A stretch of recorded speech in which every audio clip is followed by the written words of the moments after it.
Hello les amis, c'est Cinéboy. Aujourd'hui, nouvelle vidéo extrêmement en retard, mais bon, qui l'attendait? Personne.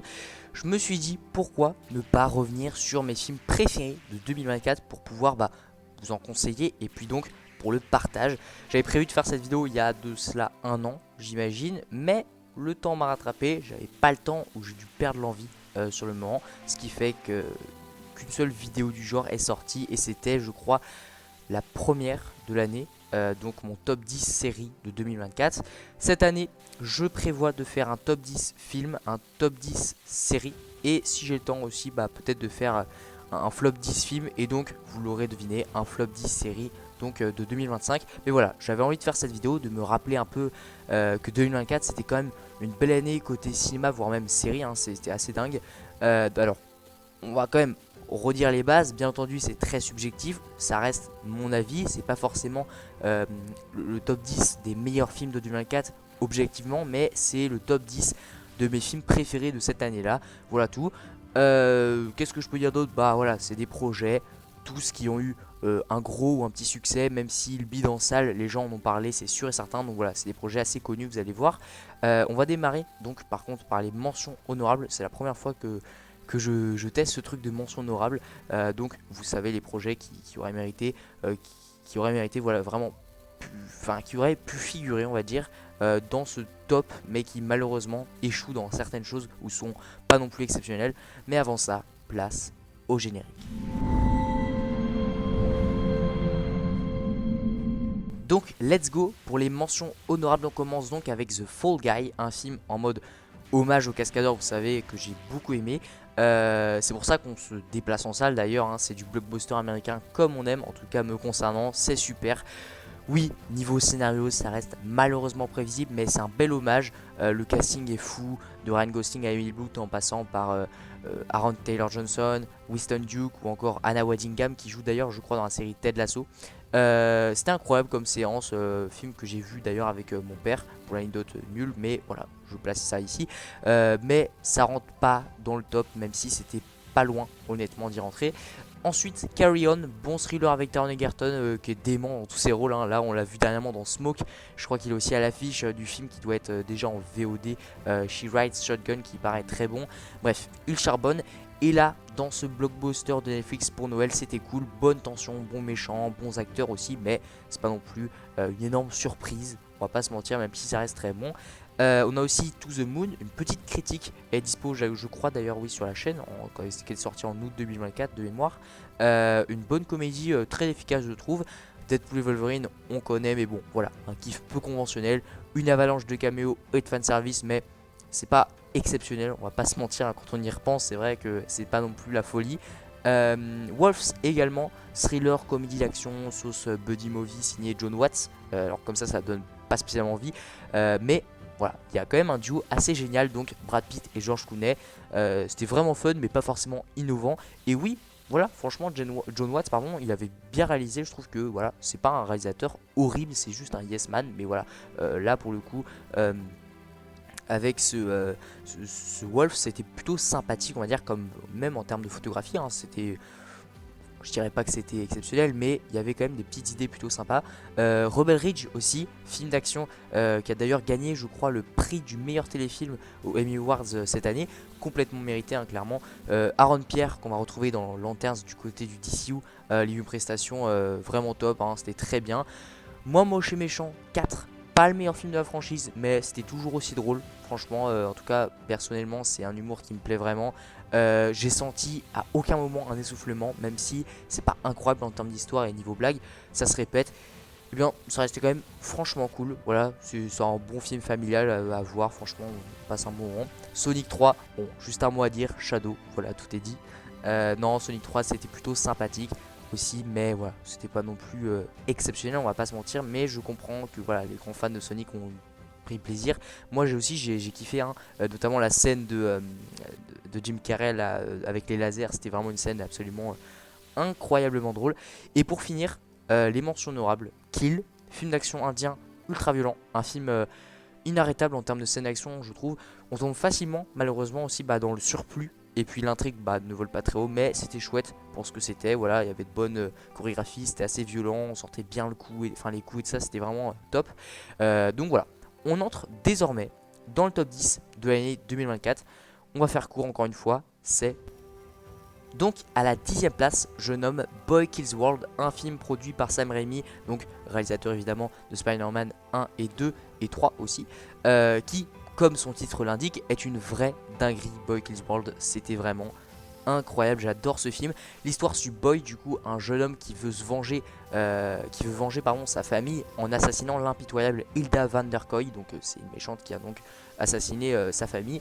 C'est un film de vengeance qui a beau être prévisible, mais il offre quand même de bonnes scènes d'action, même de très très bonnes scènes d'action. J'ai kiffé les scènes d'action vraiment dans ce film. Il y a vraiment des plans que je trouve incroyables. C'est bien filmé et une coordination aussi, des combats très satisfaisante. C'est dans la veine que John Wick, Silent Night ou encore Monkey Man, on va en reparler après.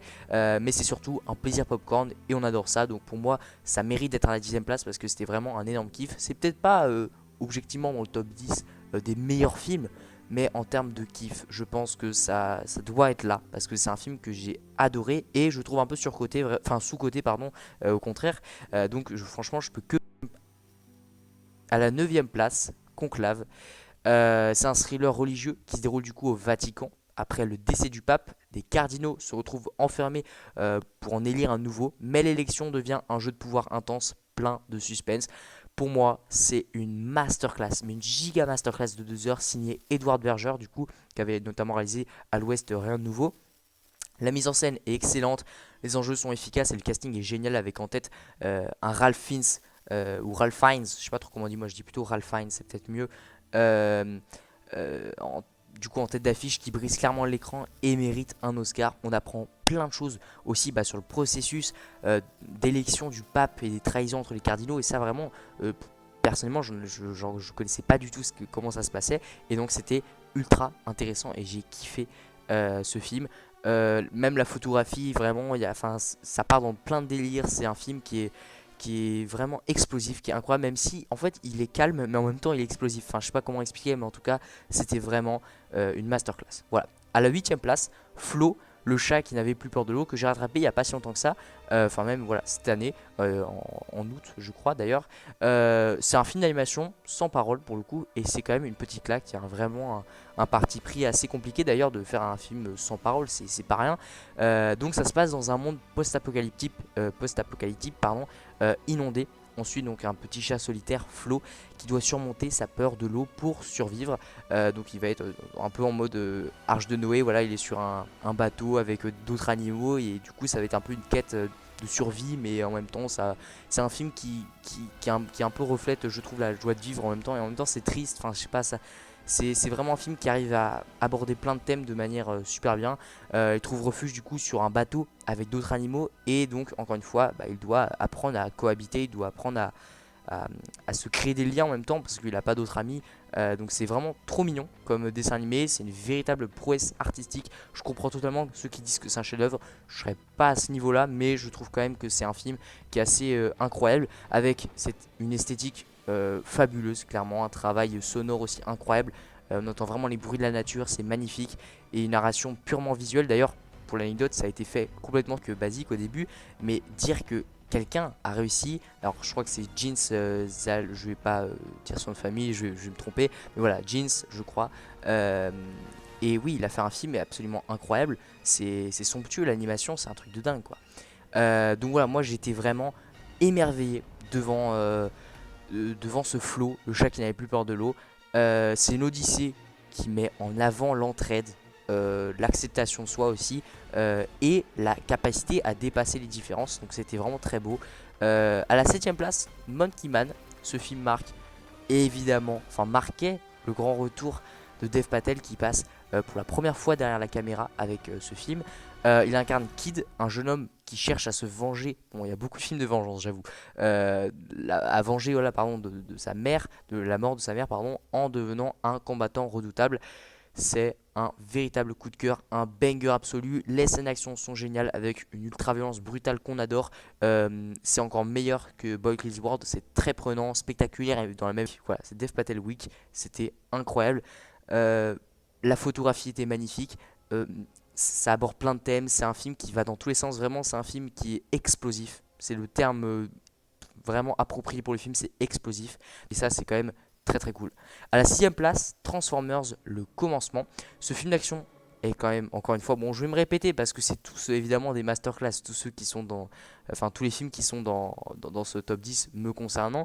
Donc oui, voilà, Transformers le commencement, ce film est un giga banger.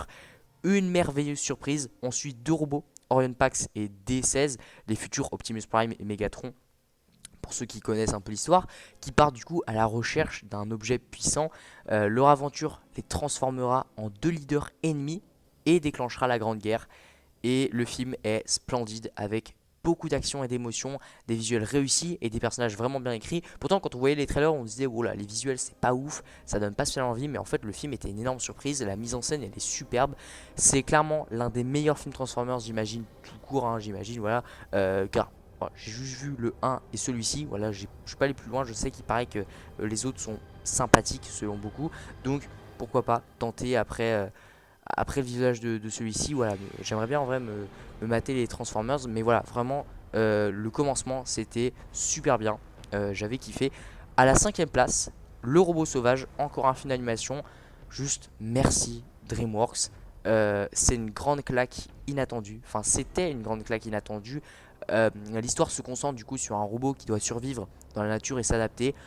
En fait, c'est un peu le même truc, pardon, que Flow, je trouve. Enfin, c'est un peu le même début d'histoire. C'est un peu le même truc. C'est tu dois survivre un peu dans la nature. Et j'ai quand même préféré à Flow. Ça me parlait plus, même si Flow, voilà, c'était quand même une énorme claque. La colorimétrie, que dire, l'animation, les décors, l'histoire et le propos du film sur la migration sont une réussite totale. Le film est très touchant et mignon. Il se glisse sans problème dans le haut du panier du studio. J'ai très hâte de voir la suite aussi. Enfin voilà, la suite en plus c'est adapté de roman, donc je pense qu'il y a pas mal de suites possibles. Surtout que c'est un film, j'ai l'impression, qui a un peu fait l'unanimité. J'ai vu peu de personnes qui avaient été déçues du film. Moi franchement j'avais adoré. Donc je comprends totalement pourquoi une suite est prévue. Et voilà, c'est cool aussi que tout le monde ait kiffé un peu le film parce que c'était vraiment une franche réussite. À la quatrième place, Iron Claw. C'est un biopic exceptionnel qui retrace du coup la terrible histoire des frères de lutte de la famille Von Erich qui ont vraiment une histoire abominable, clairement c'est le terme. L'attente était là et le film pour moi c'est un des meilleurs de 2024. Les acteurs sont au sommet avec des incarnations incroyables de Zac Efron et Jeremy Allen White. Et même je crois qu'on a... Alors c'est quoi son nom? Je vais regarder ça tout de suite. L'acteur qui jouait notamment Harris Dickinson. Voilà, Harris Dickinson qui joue aussi très bien vraiment leur trio. Et même le père qui jouait dans Mindhunter, j'ai oublié son nom. Voilà, ils jouent tous extrêmement bien. Les studios A24 ont encore une fois fait mouche avec une magnifique proposition, une belle photographie vintage et une histoire touchante du coup sur le catch et tout ça. C'était vraiment très intéressant, surtout quand on s'y intéresse un peu. C'est vraiment poignant, on est vraiment dans le truc à fond. À la troisième place, Furiosa, une saga Mad Max. Ce film épique plonge les spectateurs dans un monde post-apocalyptique brutal. Pardon. C'était clairement l'un des meilleurs longs métrages de l'année 2024. Et je l'ai même, ça va peut-être en choquer certains, mais préféré à Fury Road. Alors pourquoi? Parce que j'ai vu Fury Road dans sa version Black and Chrome et c'était horrible. C'était affreux. J'ai bien aimé le film, mais parce que voilà, tout le monde disait que c'était un chef-d'œuvre, j'étais pas en mode je vais le détester. Enfin, j'ai passé un bon moment devant, mais en termes de couleurs, j'ai pas trop accroché à Fury Road, j'étais pas du tout dedans parce que voilà, j'ai fait l'erreur de le voir alors que c'est un film qui est bourré de couleurs, il faut le voir en couleur, il faut pas le voir en Black and Chrome. Donc voilà, j'ai fait cette erreur là, c'est pour ça que j'ai préféré Furiosa and Saga Mad Max. Donc peut-être que quand je verrai Fury Road, je vais me dire mais non, mais c'était 10 fois mieux que Furiosa. Bon, je sais pas encore, mais voilà. On suit donc Furiosa dans sa quête de survie et de liberté après avoir été capturé par un redoutable chef de gang, donc interprété par Chris Hemsworth, qui est d'ailleurs génial dans le film, j'ai kiffé son rôle. Franchement, voilà, le film, on va pas renouveler un peu le truc.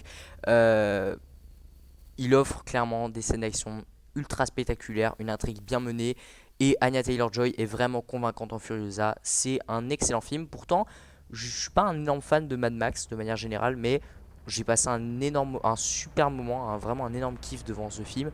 Donc voilà, pour ceux qui l'ont pas vu, c'est un must-watch. C'est un film à voir absolument. Enfin voilà, l'année 2024, c'est vraiment un des meilleurs niveau action. à la deuxième place, je sais que certains ne seront pas d'accord, mais pour moi, Alien Romulus mérite d'être là. Ce film, il est désinvolte, gore et brutal. Clairement, tout ce qu'on attend.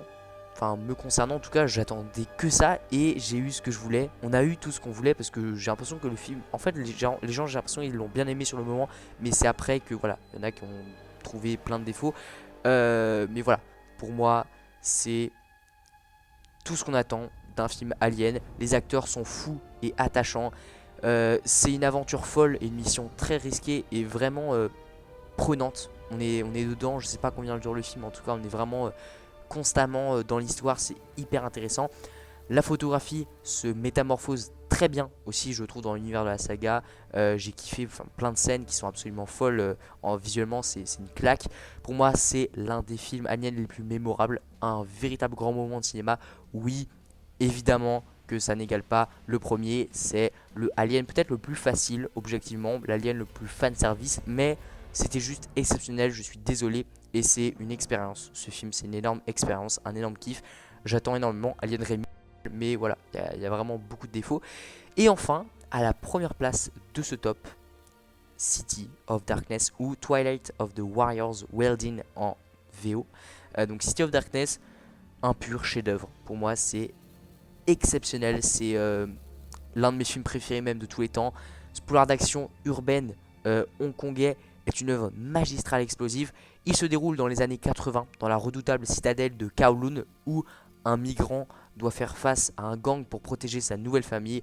Pour moi, c'est le meilleur film sans conteste de l'année 2024 et l'un des meilleurs films d'action de tous les temps. Je déconne pas, c'est vraiment une énorme claque. Le film est spectaculaire, impressionnant, épique, grandiose, tout ce que tu veux d'incroyable. Tout est maîtrisé de bout en bout. Le scénario, les acteurs, vraiment Luiko notamment, je me rappelle vraiment de son prénom, Luiko, excellent. La photographie hyper immersive, c'est une claque stratosphérique, visuelle, tout ce que tu veux, c'est incroyable. City of Darkness, donc pour moi c'est déjà l'un des plus grands films de la décennie. C'est vraiment, faut être dithyrambique avec ce film, c'est vraiment une masterclass à tous les niveaux. C'était du jamais vu me concernant. Et oui, j'ai pas vu The Raid, mais je sais que City of Darkness, voilà, pour le moment, je pense que c'est peut-être mon film d'action en termes d'ultra-violence, en termes de chorégraphie préféré de tous les temps, parce que c'était une giga claque. C'est tout pour cette vidéo, j'espère qu'elle vous aura plu. Bien entendu, n'hésitez pas aussi à me dire en commentaire si certains films de Stop vous ont plu ou si à l'inverse certains films n'auraient pas dû s'y retrouver selon vous. N'hésitez pas également à me dire quel est votre top 10 ou top 5 de l'année 2024 comme vous voulez. J'ai hâte de vous lire, sachant que oui, il y a plein de films qui ont marqué 2024 comme Dune 2, La Zone d'intérêt, Gladiator 2, Civil War, etc. Il y a pas mal de films évidemment qui ont eu un succès critique et même commercial en 2024, mais là voilà, s'ils sont pas là, et même si je parle aussi de films qui sont pas forcément incroyables, même je parle oui pardon de films qui sont pas forcément incroyables, mais donc soit je les ai pas vus car on peut pas tout voir, ou soit j'étais pas assez convaincu par le film, ce qui fait que voilà, il est même pas dans les mentions honorables. Donc voilà tout. Et comme d'habitude, je vous invite fortement à vous abonner pour du contenu autour de la pop culture et principalement du cinéma. Ciao les amis, et à bientôt pour une nouvelle vidéo.